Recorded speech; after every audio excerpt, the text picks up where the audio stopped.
vous a vu hier assise aux côtés du président de la République, 7 heures, un marathon. Je ne vais pas vous demander de nous dire ce que vous trouviez bien chez le président de la République hier. On a parlé de la forme avec nos éditorialistes tout à l'heure. Est-ce que vous avez tout de même un regret par rapport à cette première réunion, ce premier débat national? Quelque chose qui ne vous a pas satisfait hier soir? Ah non, là, aucun regret. C'était une réunion vivante, digne, respectueuse, avec beaucoup de contenu. Tout allait. La parole était libre, tout allait. Le rythme a été soutenu, tout le monde a pu s'exprimer, vraiment.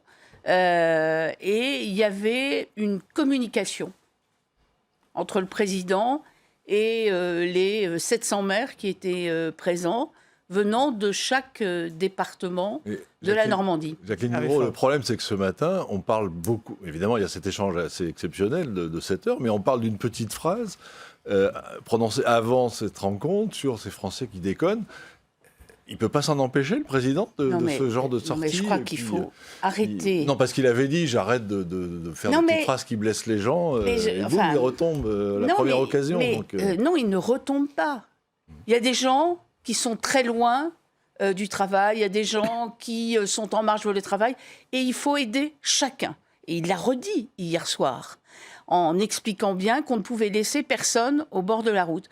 Parce qu'il dit, il y a des gens qui sont en difficulté et qui s'en sortent, qui sont volontaires, et il y en a qui déconnent un peu. Bon, je veux dire... vous venez de le dire, vous aussi, là. Je viens de le dire, puisque vous venez de le dire aussi. Mais alors, la vie, la vraie vie, c'est cela. Alors, on ne peut pas reprocher au président de la République d'être distant, ne connaissant pas le peuple, parce qu'on entend ça aussi. Et puis, quand il dit un mot que tout le monde, vous-même, les journalistes entre vous, vous utilisez ce mot. Il n'a pas prononcé. Non, vous ne l'avez pas prononcé, mais moi je le prononce parce que... moi je ne suis pas président de la République. Cécile Cornudet, dans Les Échos ce matin, fait un excellent éditorial où elle le recite, elle le recontextualise. Merci, recontextualise. Voilà, il faut arrêter de polémiquer sur ce qui est au fond un langage que les gens comprennent, et c'est pas du tout pour attaquer, pour blesser. Est-ce que ces maires ont été convaincus? Est-ce que vous pensez que cette séquence peut marquer un tournant dans cette crise des Gilets jaunes? En tout cas, je peux vous dire que j'ai assisté donc aux 7 heures de débat. Au début, les maires venant de chaque département, comme je l'ai dit, étaient là...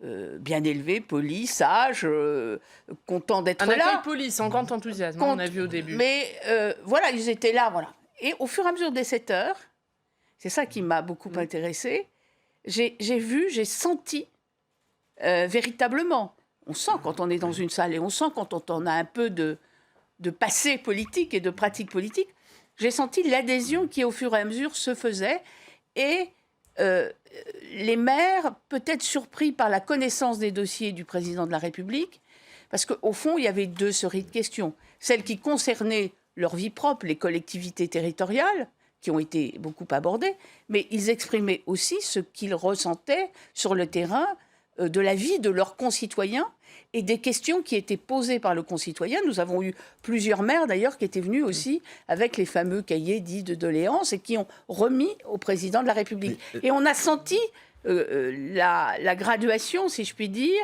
l'évolution, et ça s'est terminé par une adhésion et une standing ovation au président de la République. Alors, autre sujet qui a fait beaucoup parler les maires hier et qui fait beaucoup parler les Français, c'est les 80 km/h. En entendant Emmanuel Macron hier, on a compris qu'il envisageait d'y revenir, ou en tout cas, les 80 km/h ne seront plus appliqués au niveau national. C'est une mesure qui a été portée par Édouard Philippe. Ses oreilles ont dû siffler hier soir. Non, parce que le président de la République ne veut pas revenir sur les 80 km/h. Mais il veut l'adapter. Il reconnaît que ça n'a pas été fait de manière intelligente. Il a laissé entendre, bien évidemment, que ce serait fait, il a dit, la manière dont ça a été fait a créé une certaine polémique.